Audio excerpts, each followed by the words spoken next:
Carlsbad all have power lines that run and connect directly through the district. So are we working from a regional standpoint to try and put pressure on the higher up electeds, whether it's at the county or at the state or even federally? Because, I mean, if it's something where we can work with Oceanside, San Marcos, Fallbrook, Carlsbad, as well as the county, and put together something where we're asking Assemblymember Davies or Senator Blakespear or Supervisor Desmond or Congressman Levin to give us funding to make this happen, it holds a lot of weight. So, I mean, are we already taking that route in that avenue? So we work really well with SDG&E. SDG&E sponsors the county wildland drill. They've been very proactive about removing fuel under their lines. The high transmission lines are the big transmission lines that come down. All of those power poles are made out of metal. They're not allowed to be wood or combustible. And to my knowledge, they can't be put underground. It's our transmission lines that you see lower. And SDG&E does have a comprehensive study and plan to take out wooden poles and replace them with metal poles in those high wildland areas, but they have so many that it's on a schedule and it's going to take time to do that. In addition, during the high wind events, they've got weather monitors, probably about over 150 throughout the county. And you guys know as the high winds come up, they shut down, and even part of Vista in the last red flag warning got shut down with electricity. So they are being proactive in that they know their electricity lines can go down that are above ground. So when they hit certain limits on the wind, they shut them down. And it's really common that East County, Julian, Boulevard, all those areas get shut down when we do have a weather event. So I think SDG&E has been one of the more proactive companies. They have they hire a private contract fire department when they're working on the lines to come out and be on standby anytime there's hazard electric work that could drop a line into the brush.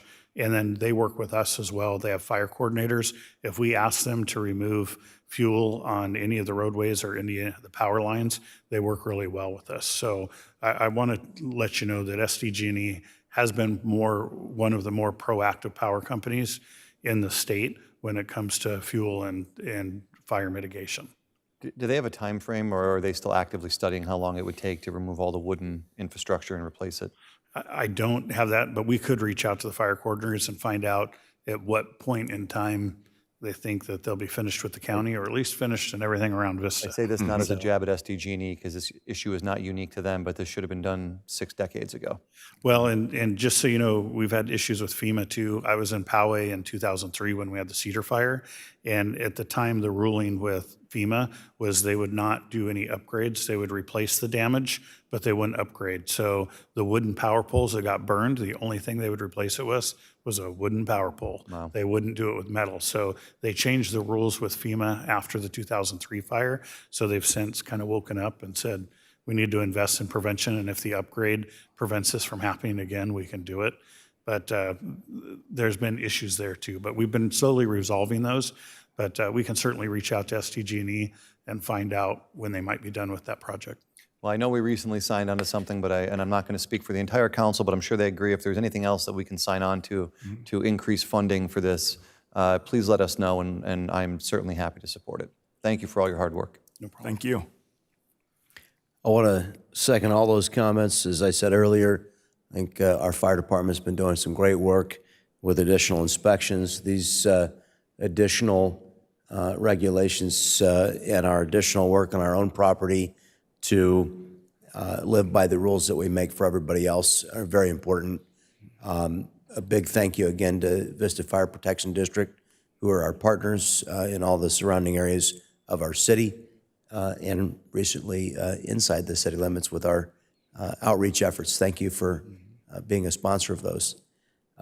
This is great. We're leading the way in fire preparedness and, more important, prevention. And I love that Chief Ford is watching that camera. You know, I want to come and see the. I want to come see that thing. I want to look at the feed coming in from it and understand how that works better, and whether or not we need more of those. Are we able to cover the whole city with the 2 that we have? No, we cover the mountain region that's in between us and San Marcos that shoots up towards Deer Springs. But you'd be surprised. There's cameras throughout the county. So generally, when a call comes in for a wildland fire, the first thing I do is jump on the UCSD camera website, and if I can see smoke showing in North County and Fallbrook, then we start moving resources that direction, even preemptively. That's why I said Robbie will get in his car and drive up there and help out, whether he's assigned or not. Wasn't that Mar Vista fire, we caught that with our thermal imaging camera? Yeah, the thermal imaging camera caught that right away on the freeway and on 78 there. And that was the first week or two it was in operation. So That's amazing. yeah, it's good technology. Our threat is from the east. We are so fortunate that we are aligned with the fire district because most cities aren't allowed to do any fuel abatement outside the city. The majority of our fuel abatement is in the district, but the district is the key to protecting the city because the fire is going to come from the east. Yeah. Do we need more of those thermal cameras, or do we have everything covered? We've been, No, we're good. we requested that one and they added it. I think if we see a gap, we'll request another one, Okay. but they've been very proactive about Seems like an placing- amazing tool. Yeah, it's a great tool. I mean, if you catch it earlier, you got a lot better chance of putting it out, right? Yes, yeah, the earlier the better. Good. Well, thank you for your great work, and I'll third this, and Fitch, thank you. No problem. Excellent. Thank you. Okay, we have a motion and a second. Please cast your votes.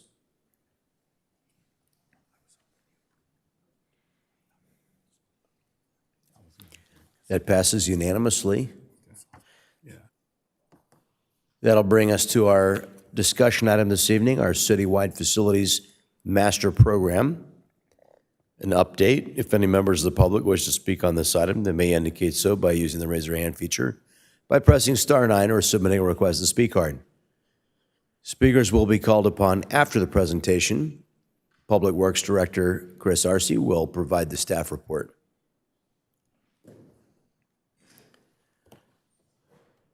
I started at 5 a.m. this morning, so if I sound like I'm a little tired, I am.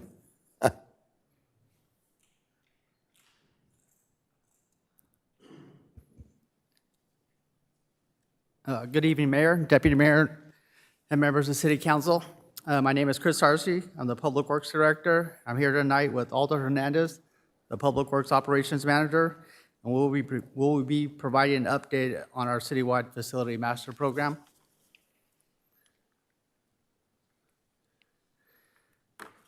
The Facility Master Program was established to address the many City of Vista facilities which are experiencing operational and physical deterioration, including park restrooms, fire stations, skate parks, and other properties. These city-owned facilities are maintained by the City of Public Works Department and are monitored by Public Works employees, Community Improvement Team, and the park rangers. The maintenance of these facilities is typically funded through annual operational budget approved by City Council. However, some facilities have required more extensive and/or emergency repairs and therefore have been funded through year-end fund balance or additional operational funding through various quarterly budget amendments. To ensure that the city facilities are maintained to an acceptable level of service, staff developed the City Facility Master Program and brought it before council back in March 12th of 24. The program identifies needs and funding for all city-owned facilities, establish project priority by reviewing the conditions of all facilities, current and future needs, and costs associated with the upgrades. The programs also include ongoing analysis of service request history and tracking of staff time spent providing repairs to make informed, need-based adjustments and establish project schedules on an annual basis. I'll let Aldo go from here. Good evening.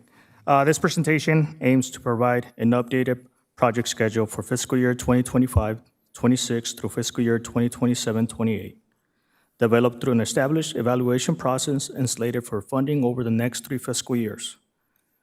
Projects marked with an asterisk will be funded using Prop L funds, while the remaining projects will be funded through redevelopment revenue reserve funds. The total estimated cost for repairs and upgrades at various facilities over the next 3 fiscal years is just over $5 million. The projects have been categorized by fiscal year, starting with fiscal year 2025-26. For fiscal year 25-26, we have identified 15 projects, including the lighting project at Civic Center. Additionally, we plan on multiple roof replacement projects at Adobe, Public Works, and JP Rec Center, along with irrigation system upgrades at various locations. Several miscellaneous projects are also scheduled, such as fencing work, paints, driveway replacement at the Adobe. For fiscal year 26-27, we have identified another 15 projects. These include upgrades to Sports Park, Thibodeau Park, as well as various improvement at Bringle Terrace Park, including JP Rec, Moonlight, and Senior Center. Miscellaneous projects for this period also include work at the Sheriff's Station, Adobe, and Shadow Ridge Park. For fiscal year 27-28, 5 projects have been identified: Civic Center exterior work, Moonlight electrical upgrades, Adobe old main building roof replacement, Creek Walk handrail painting, Sports Park parking lot slurry seal. Additionally, staff will continue to review the entire project list annually to make necessary modifications based on newly discovered structural, physical issues, operational changes, or public feedback. And now the next slide is our, from 24. Chris. Sorry. From 24-25, the projects updated that we started on the beginning of this. One of them was the Fire Station 6. As you can see in the picture, is the raising of the fence, the before and after. Another one, which was actually in 27-28, but we were able to use some funds saved, was the Skate Park A. We replaced the fence. You can see, of course, the before and after. A couple of pictures that we didn't take. One was the Albo sewer line repair. The work was completed by in-house crews, and now we put it's on a quarterly inspection to check. The crews from our own wastewater went out there for a couple of days and did some different testing and found the issue, and then now we're just keeping an eye on it every 3 months. A couple of the other ones are in, the contractor is making some changes for the fire alarm replacement based on fire department suggestions, and that is tracked to be done by the end of this fiscal year. And another one is the HVAC system at Fire Station 1, 5, and 6, and that has been executed and is pending schedule, and that is it for that one. So staff are requesting that City Council approve the proposed updates to the citywide facility master program, which funds much-needed upgrades and repairs. As mentioned, staff recommends utilizing Prop L and redevelopment funds reserves to fund the items presented. Staff likes to thank you for this time and concludes the staff presentation, and we are happy to answer any questions. Deputy Mayor Melendez. Thank you, Mayor. Thank you for this presentation. As we were preparing for this discussion, I asked City Manager to include a little bit of detail on the timeline for these projects. A lot of them, I understand, have been deferred maintenance. And so I appreciate that, including, the year of their being built or updated. There at times have been several decades of deferred maintenance and improvements. So I just think it really is reflected well on our city and on our staff. Very diligent of you to identify not only the projects that need to be done, but providing a funding recommendation, right? Being able to identify funding to get this done. And I know that our council is committed to what I think is really one of the biggest priorities that our city government has, which is to maintain our public amenities that we offer to the community. So I really appreciate this list. I look forward to hearing updates about how these repairs are going. We know that there's often, challenges or contingencies. So please keep us abreast of that. And I do appreciate it and support this item. And of course, it'll come back to us again for funding, but I think we have a really solid plan here. So I would go ahead and make a motion to approve this list of repairs for us to review at a future discussion regarding the budget. Thank you. Councilmember Contreras. Yeah, thank you again so much. I mean, there's so much in the city to look after, so these types of plans come in handy, and it really helps us as a council kind of understand some of the future plans to ensure that our facilities are well maintained. So thank you so much for your hard work, and I'll go ahead and second the motion. Councilmember O'Donnell. I just had a quick, are all the lights in the Civic Center not LED? I don't want to start spending more money, but at some point, No, we should probably facilitate that. yeah, correct, and that will be our ongoing list of trying to upgrade everything, and so we're trying to do chunks that we know we can get done in a fiscal year and continue our list Yeah. ongoing. Well, I appreciate the work on this, and I'm happy to support it. Thank you. Okay, thank you very much for your good work. We have a motion and a second. Please cast your votes.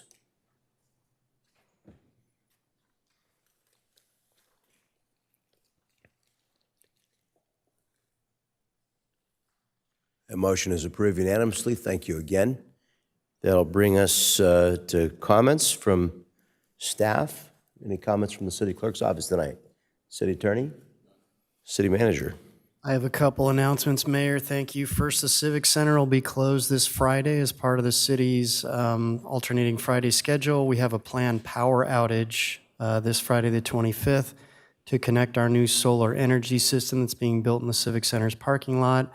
Due to the outage, the Civic Center phone lines will be down and the Vistix and Recreation offices will be closed. This work's being generated to provide clean energy and power for the Civic Center. While we're closed, residents can purchase Moonlight Theater tickets and register for rec and community services programs online at vista.gov. A reminder that this Saturday is a countywide creek debate cleanup event. Our stormwater staff will be on site and welcomes volunteers to help remove litter and debris from the Buena Vista Creek Trail from 9 a.m. to noon. For more information, visit the calendar section at vista.gov. And finally, residents are invited to help shape 2 future park sites by reviewing and commenting on the new conceptual plans for the Breeze Hill and Madagual Drive locations, which we sent those to council this week in the weekly update. Feedback on these park plans can be submitted online at planvistaparks.com. And we have a community workshop that'll also be held this Thursday, the 24th, in the community room here at City Hall. And Breeze Hill will be discussed from 5:30 to 6:30, followed by Madagual from 6:30 to 7:30. So come on out and help us plan our future parks. Thank you, Mayor. Thank you. Councilmember Fox. Perfect. Thank you very much. This Saturday, April 26th, at the Vista Buddhist Temple, they're having the Hanamatsuri Cultural Festival. I actually attended the Obon Festival, I believe it was, later last year, and it was actually a really cool experience, so I'd recommend checking that out if you're in the area. On May 3rd, we have the Cinco de Mayo celebration at the Vista Historical Society. I'll be there as well, so make sure to stop by and say hi. It's Taco Tuesday today, so make sure you stop by one of our wonderful, amazing taco shops in the city, because I think we all forget how blessed we are to have such amazing Mexican food here. So, and lastly, thanks to my beautiful wife, who is probably home taking care of our sick puppy right now. So hopefully I'll see you soon. Thanks. Sorry to hear about your puppy. Councilmember O'Donnell. I second. I am also sorry to hear about your puppy. Quick update. Quick update from Cal Cities. We just had a presentation from the State Economic Blueprint and Cal Jobs First, and they kind of went over the $286 million they've invested throughout the state to build up economic infrastructure within cities. Arcela Nunez from Universidad Popular came and also spoke. They've held over 300 meetings with organizations or community members that would otherwise not normally have the opportunity to have a voice in these discussions or in economic development. So I just wanted to highlight those 2 things that were brought up. Parks meeting, yes, please. Anybody who has worked for the last nearly 2 decades on trying to turn Madagual into a park, please show up. I cannot be there because of a work conflict, but it is at 6:30 to 7:30 here at the Morris Vance room at the Civic Center. So please be here and share your thoughts on it. It looks like a wonderful design, but we certainly do want more community input. I am hosting a town hall on Sunday, April 27th, which is this Sunday. It's a discussion on community safety. It will be at the Thibodeau House at Thibodeau Park from 11:30 a.m. to 1 p.m. So please show up to that. To Public Works and whoever's doing our bike lanes, thank you. I just had them put in on Longhorn. They look great. I'm looking forward to the rest of Melrose and beyond. Believe it or not, I have seen way more people riding their bikes down Longhorn now that they are in protected lanes. I just saw a family with their young kids out there the other day. So great job on that. To my wife, Allie, who is due any day now, so I may not be at the next council meeting. If I am not, that is the reason why. And I am not going to Zoom in for it either. But I love you. Thank you for letting me serve in this capacity for our community. And the last thing I will mention is today should have been my brother's 48th birthday. At the age of 32, he died very suddenly from a massive coronary. I will just say this, addiction affects, it does not care the color of your skin, doesn't care your education, your background. It does not care who you are. It affects every community equally, and some far more actually, before I say equally. But if you know anybody suffering from addiction or you yourself are suffering from addiction, please reach out because there are people that will miss you. My brother had an accidental overdose and it wasn't fentanyl, it wasn't heroin. It was just a painkiller before he went out to a wedding one night and mixed it with some alcohol, and it was a perfect concoction to end his life. So it was something we did not know about that he was addicted to, and unfortunately we found out when it was far too late. So if you know anybody or if you yourself have addiction issues, do know that people love you and they miss you and they want you to get the help you need. The national helpline for that is 800-662-4357. I do not mean to end it on such a sad note, but I hope you all have a great night, and I love the discussion tonight. Councilmember Contreras. Thank you for sharing that information, Councilmember O'Donnell. Definitely, addiction is a difficult issue, and I'm sorry that befell your family. I want to invite everybody on Tuesday, April 29th at 6 p.m. at the Morris B. Vance Community Room. The Downtown Committee will be exploring ways to improve traffic circulation and enhance the downtown experience through potential changes like one-way streets, pedestrian-friendly features. This meeting, for me, it's really important to have hands-on experience. So in this meeting, we will have a hands-on exercise to review different circulation options and try and select some of the preferred traffic flows so that we can get some more analysis and just have a robust public discussion on the future of our downtown, to make it more vibrant, more family-friendly, and ensure economic vitality for our small businesses there. I do want to also remind folks that it is approaching May 19th, and when that happens, NCTD Plus will be launching here in Vista. So we'll have our own micro transit through NCTD. In San Marcos, it's been extremely popular with over 2,000 folks riding every month. And it's been a great way to connect our senior communities to the resources that they need access to. So I look forward to seeing that here in Vista.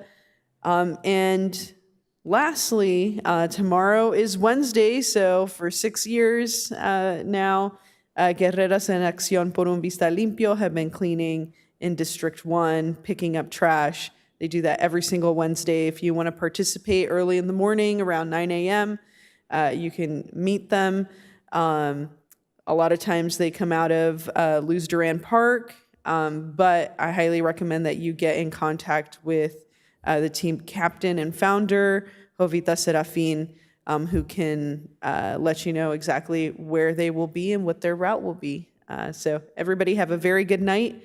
And I really appreciate my counsel for us being able to have really thorough discussions and make sure our community is going to be safer and that much better. Thanks. Deputy Mayor Melendez. Thank you, Mayor. Not too much from me. In addition to my work here on the council, also have the honor of serving on a few regional boards. And this upcoming Monday, I have the opportunity to join CEA at the Cal CCA conference, right, where we're going to have all the community choice aggregates of California come together, and I have the opportunity to speak on a panel there about how we as leaders can respond to misinformation and provide our community with the best possible information regarding clean energy. And so hopefully when we come back here, I can report on what we've been able to learn at the conference.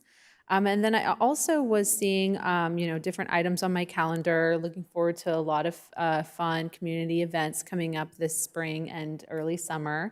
And saw also Councilmember O'Donnell's town hall this Sunday. So everybody, engage with the city, whether you're in my district or somewhere else in the city. There's a lot of great stuff going on.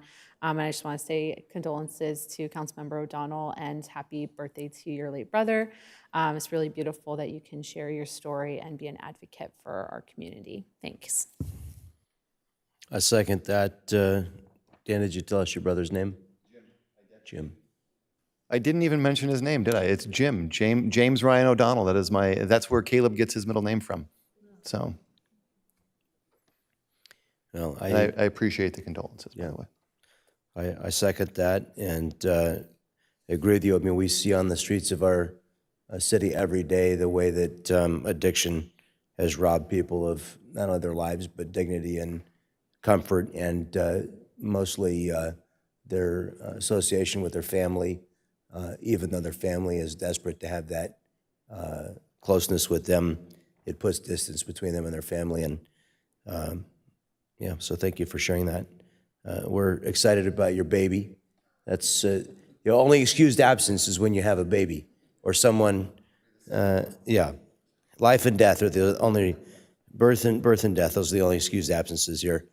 The Vista Sheriff Senior Patrol is seeking adults age 50 and older to join its team. Volunteers support deputies by patrolling neighborhoods, monitoring parks and schools, reporting graffiti, and assisting with traffic and parking enforcement. Call the Vista Volunteers Office at 760-940-4434 to learn more or to sign up, or hopefully somewhere at the City of Vista or vista.gov. It's a great way to stay active and give back to the community. They have a great time to get together and have breakfast at Pega's. I always run into them there. Great community. If you're retired and looking for something to do, I'd highly recommend it.